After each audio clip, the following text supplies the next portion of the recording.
ଚିଠି ବାସୁଛି ତୁଳସୀ ତୁଳସୀ ସକଳ ତୀର୍ଥ ତୋ ଚରଣେ ଏମିତି ବହୁତ ନାଟକ ମୁଁ ଇନ୍ଦ୍ରଭୁବନରେ କରିଛି। ଆଉ ଇନ୍ଦ୍ରଭୁବନ ହେଉଛି ମୋର ଗୋଟେ ପରିବାର ଭଳି। ଆଉ ନାଟକଟା ମୌଳିକତାକୁ ନେଇ ଫେରିଛି। ସମସ୍ତେ ସେଇପାଇଁ ପସନ୍ଦ କରୁଛନ୍ତି ନାଟକଟିକୁ। ଗୋଟେ ଭିନ୍ନ ଧରଣର ନାଟକ ହେଇଛି ଯେଉଁଟାକି ଆପଣମାନଙ୍କୁ ସବୁବେଳେ ଭଲ ଲାଗିଛି, ଅନ୍ୟ ନାଟକଠୁ ଭଲ ଲାଗୁଛି। ମୁଁ ଶାରଦା ପ୍ରସାଦ ରଣା, ଏ ଯେଉଁ କଟି କଟି ଡବଲ୍ କଟି ନାଟକର ନିର୍ଦ୍ଦେଶକ। ବହୁତ ବଡ଼ ଗୁରୁ ଦାୟିତ୍ୱ ମୋ ଉପରେ ରଙ୍ଗମହଲ ଦେଇଥିଲା, ସତ୍ୟବାବୁ ଦେଇଥିଲେ। ମୁଁ ଭାବୁଛି ସେଇଟାକୁ ମୁଁ ଠିକ୍ ଭାବରେ ପ୍ରତିପାଦନ କରିପାରିଛି। ଏ ନାଟକର ଯିଏ ରଚନା କରିଛନ୍ତି ଶ୍ରୀଯୁକ୍ତ ଦୀପକ ଜେନା, ସଙ୍ଗୀତରେ ଦେଇଛନ୍ତି ଅମୃତାଂଶୁ ପଟ୍ଟନାୟକ, ଗୀତ ଲେଖିଛନ୍ତି ଶାସମଲ ମାନସ ଏବଂ ନୃତ୍ୟ ଯିଏକି ବାପି ଆଉ ମୋର ସହଯୋଗୀ ହାପି। ସମସ୍ତଙ୍କ ଉଦ୍ୟମରେ ଗୋଟେ ଭଲ ନାଟକ ହେଇଛି, କଟି କଟି ଡବଲ୍ କଟି। ଏବଂ ଏଥିରେ ଯେଉଁମାନେ ଅଭିନୟ କରିଛନ୍ତି, ନିଖୁଣ ଅଭିନୟ କରିଛନ୍ତି, ପ୍ରତାପ ରାଉତ ହୁଅନ୍ତୁ, ଜିତା ଆପା ହୁଅନ୍ତୁ କିମ୍ବା ମୁନୁ ପଣ୍ଡା, ଜୀବନ କବି ନିଖୁଣ ଅଭିନୟ କରିଛନ୍ତି। ମାମା, ଜୀବନ ପତି ସମସ୍ତେ ଏଠି ନିଖୁଣ ଅଭିନୟ କରିଛନ୍ତି। ଆଉ ଗୋଟେ କଥା ହେଲା ଯେ ଖାଲି ଯେ ଆମେ ନାଟକ ପ୍ରସ୍ତୁତ କରୁଛୁ ନୁହଁ, ସମସ୍ତଙ୍କର ଟିମ୍ ୱାର୍କ ରହିଛି। ଲାଇଟ୍, ସାଉଣ୍ଡ ଏବଂ ଆମର ଯିଏ ନୃତ୍ୟ ପିଲା ସେମାନଙ୍କର ଆଜି ବି ମାନେ ବହୁତ ଗୁରୁତ୍ୱ ରହିଛି ନାଟକରେ। ପ୍ରଥମରୁ ଶେଷ ପର୍ଯ୍ୟନ୍ତ ଦେଖିବେ, ଯଦି ସେ ନୃତ୍ୟ ପିଲା ନ ରହିବେ ନାଟକଟି ଭଲ ଲାଗିବନି। ସେ ଗୀତଟା ନ ଦେଖିଲା ପର୍ଯ୍ୟନ୍ତ ମୁଁ ଉଠିବିନି। ତେଣୁ ଆପଣମାନଙ୍କୁ ମୁଁ ଏତିକି କହିବି ଯେ ଗୋଟେ ଭଲ ନାଟକ ତିଆରି ହେଇଛି, ଭଲ ସମୟ ଆସି ପହଞ୍ଚିଛି। ଆଉ ନାଟକଟା ମୌଳିକତାକୁ ନେଇ ଫେରିଛି। ସମସ୍ତେ ସେଇପାଇଁ ପସନ୍ଦ କରୁଛନ୍ତି ନାଟକଟିକୁ। ଗୋଟେ ଭିନ୍ନ ଧରଣର ନାଟକ ହେଇଛି ଯେଉଁଟାକି ଆପଣମାନଙ୍କୁ ସବୁବେଳେ ଭଲ ଲାଗିଛି, ଅନ୍ୟ ନାଟକଠୁ ଭଲ ଲାଗୁଛି। ତା ମାନେ ମୁଁ କହିବିନି ଯେ ଅନ୍ୟ ପାର୍ଟିରେ କୌଣସି ନାଟକ ଭଲ ନାହିଁ, ସବୁ ପାର୍ଟି ନାଟକ ଭଲ ଅଛି, କିନ୍ତୁ ଅଧିକ ପସନ୍ଦ କଟି କଟି ଡବଲ୍ କଟିକୁ ମିଳିଛି। ମୁଁ ସେଇଥିପାଇଁ ଦର୍ଶକମାନଙ୍କୁ, ମୋ ଦର୍ଶକ ଦେବତାଙ୍କୁ ସାଧୁବାଦ ଜଣାଉଛି। ଏମିତି ଆଶୀର୍ବାଦ ମୋ ଉପରେ ଥାଉ, ଆମ ଟିମ୍ ଉପରେ ଥାଉ।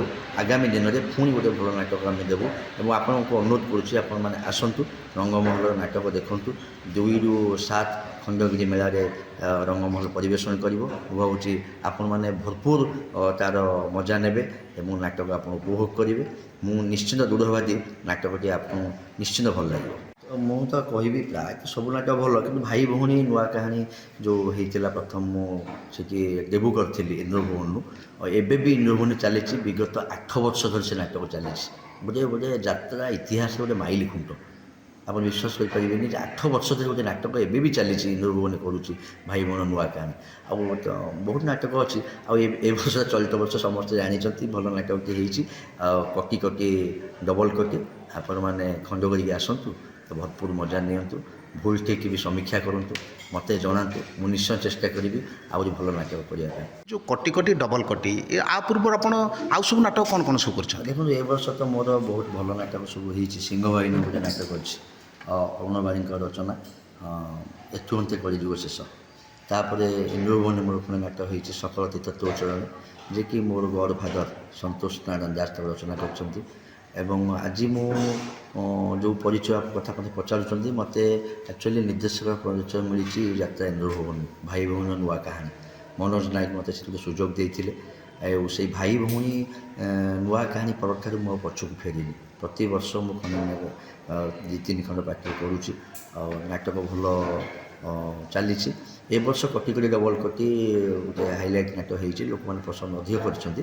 ଆ ପୂର୍ବରୁ ମୁଁ ବହୁତ ନାଟକ କଳିଙ୍ଗରେ କରିଛି, କମଲ ଦେଶ ରାଜକୁମାରୀ, ଇଷ୍ଟର୍ଣ୍ଣ ବ୍ଲୁରେ କରିଛି, ପୁଣି ଫେରିଛି ତ ପୋଇ, ଯାତ୍ରା ଗାଁରେ କରିଛି ଚାଲୁଚି ଅଳ୍ପ ଝୁଣ୍ଟୁଛି ବେଶୀ। ଆଉ ଇନ୍ଦ୍ରଭୁବନରେ ତ ମୋର 10-12 ଖଣ୍ଡ ନାଟକ। ଆପଣ ଭାଇ ଭଉଣୀ କୁହନ୍ତୁ, ମାଣିକୁ କିଏ ମାଇଲା ମାର କୁହନ୍ତୁ, କୋଟିଏ ପୁନେ ଗୋଟିଏ ଝିଅ କୁହନ୍ତୁ, ଚିଠି ବାସୁଛି ତୁଳସୀ ତୁଳସୀ, ସକଳ ତୀର୍ଥ ତୋ ଚରଣେ, ଏମିତି ବହୁତ ନାଟକ ମୁଁ ଇନ୍ଦ୍ରଭୁବନରେ କରିଛି। ଆଉ ଇନ୍ଦ୍ରଭୁବନ ହେଉଛି ମୋର ଗୋଟେ ପରିବାର ଭଳି।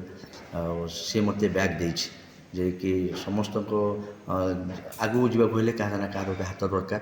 ଆଉ ମନୋଜ ନାୟକ ମୋତେ ଗୋଟେ ସୁଯୋଗ ଦେଇଥିଲେ, ମୁଁ ସବୁବେଳେ ତାଙ୍କୁ ସାଲ୍ୟୁଟ୍ କରିବି। ଆଉ ଆଜି ମୁଁ ଯେଉଁ ଜାଗାରେ ପହଞ୍ଚିଛି, ମୋ ଗଡ୍ ଫାଦର ସନ୍ତୋଷ ନାରାୟଣ ଦାସଙ୍କ ପାଇଁ ମୁଁ ଏ ଜାଗାରେ ଆସି ପହଞ୍ଚିଛି। ତାଙ୍କର ହାତ ନଥିଲେ ମୁଁ ନିର୍ଦ୍ଦେଶକ ହେଇପାରିନଥାନ୍ତି। ସେ ମୋତେ ହାତ ଧରି ଶିଖେଇଛନ୍ତି।